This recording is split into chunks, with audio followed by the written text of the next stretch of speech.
maybe in a can work can and one can if energy was and I had a kitab new format all the way from Ijo what to Okongwu Dibia to Ananya and Joka.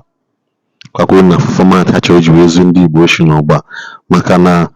amami hebo na awele millinate asina nkaji kwa wesa what mu awata ihe na-eme na video na mana eju wesa no yeme nwunya pf no yeme nwunya bụ tricks anya bụ ihe bụ old format mana na-ekene na format akụ no vuka another new version no amụga mụ ebe ihe nke asị abata maka na egwuru okwu si na onye so okpubi ha alụ okpu eze mgbe ha alụ ya were ọchịba onye ọbụla ngwa na video akwụ n'ofu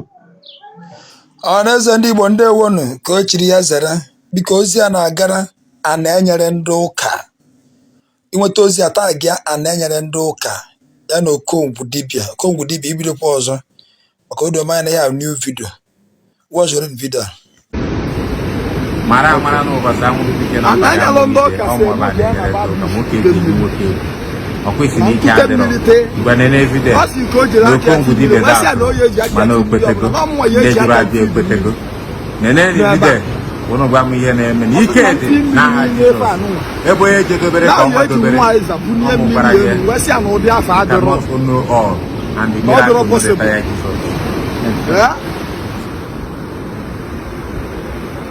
Jesus.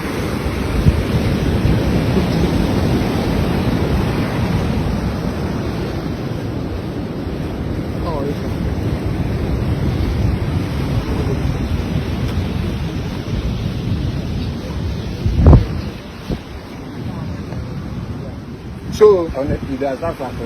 no. So, ekutego ndị mmiri dịghọta so kenene ọ sị na ọ nwa efu magic ọ sị ka ọ mee bịa were aka ọ bụrụ na magic ya ihe a power ka ọ bụ okay ọ na-atụ amụ ụtọ nwere power ya na mmiri sị ihe ị na-ele okay anyị ya maka iri ya na pụọ gị ọ na-eṅụrụ mmiri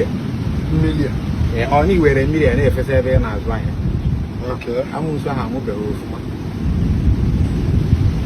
arụsị aha amụbeghị ofụma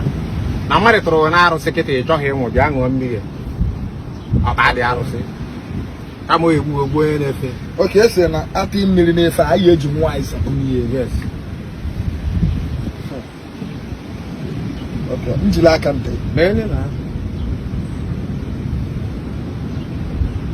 amụ nyere gị aka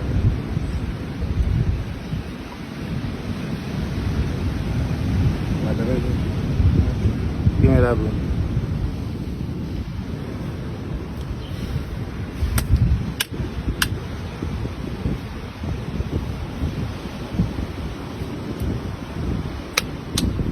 ka bụ Aiza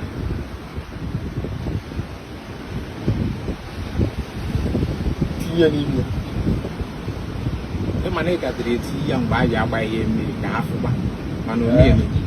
nwere amesị a agbasi gị mmiri ife agbanye mmiri so mbunye ya nụ na oyi ejide o ji iwu the power magnet mmiri ya kịta akwụsị mmiri ahụ ịgbara ya ebe ọ bụ another different one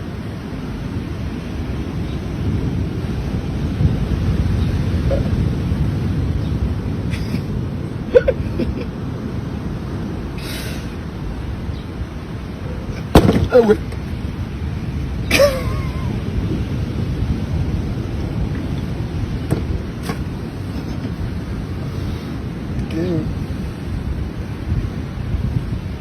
mbunikwa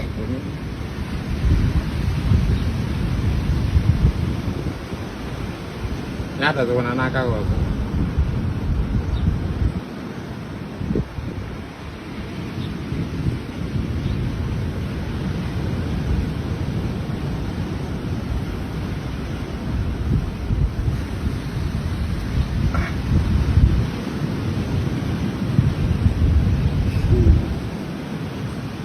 su adreesị ụmụara si kweta na nwere nke karịrị arụsị wait gbasịsị share na anya pure water give me pure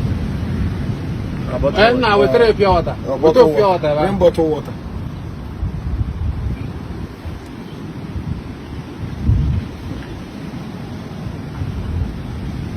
bottle water. No give am or give me.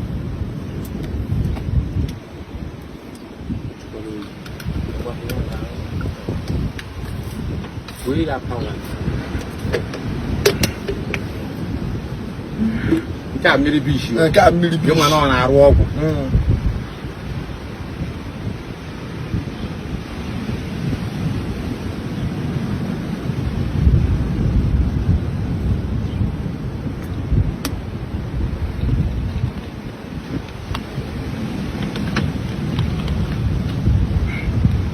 Annene kene mmụọ chi ifu obosi.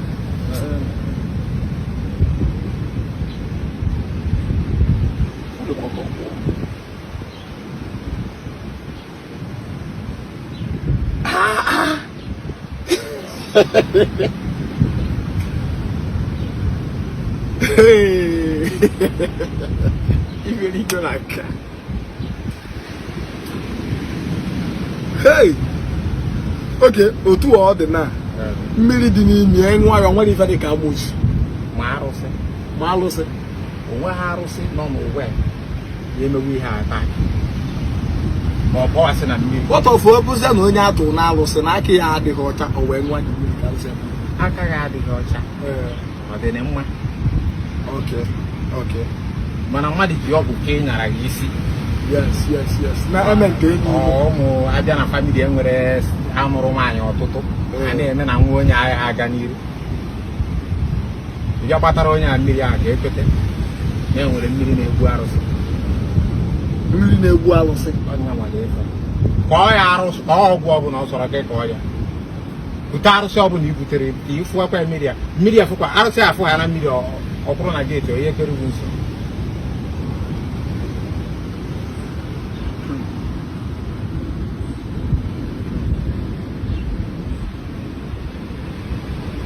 enyere ndị ụka ọgwụ obere ife. anyị weta ego sọ ọjị ka ịbụ onye ebe ahụ mazi ya maka anyị mee nke bọọsụ a o nwere ike ibuli eketa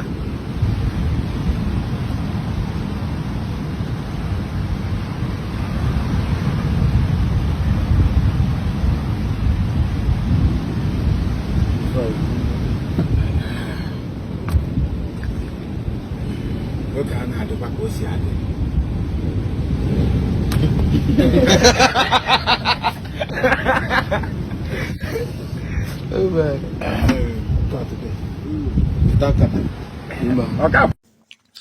biko gwefere ihe a na-enyere ndị ụka mere si n'ọwa ọgwụ mma emenwu ya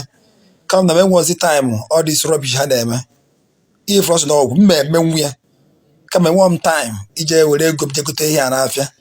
all this rubbish be na scam ndị mmadụ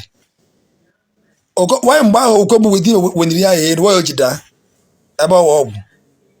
mgbe Okongwu Dibia tiri anyị we na ya elu waya ojida that first time order biko unu amara ihe unu ga-eme unu eje chọọ ọhụrụ machine pass ma moto pass unu eje zụba afịa ready stops na social media unu ewerekwa anapata Okongwu Dibia pụtakwa n'ọzọ ibidokwa na again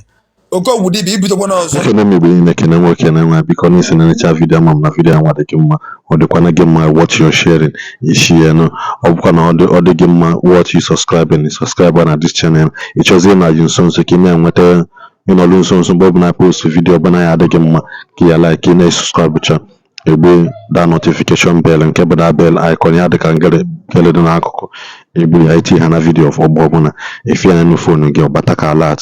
iwe sola ya na video mgbe ọbụla anyị tinye video ọfụ biko drop your comment na the comment section like this video ka anyị nwee na mgbe ọzọ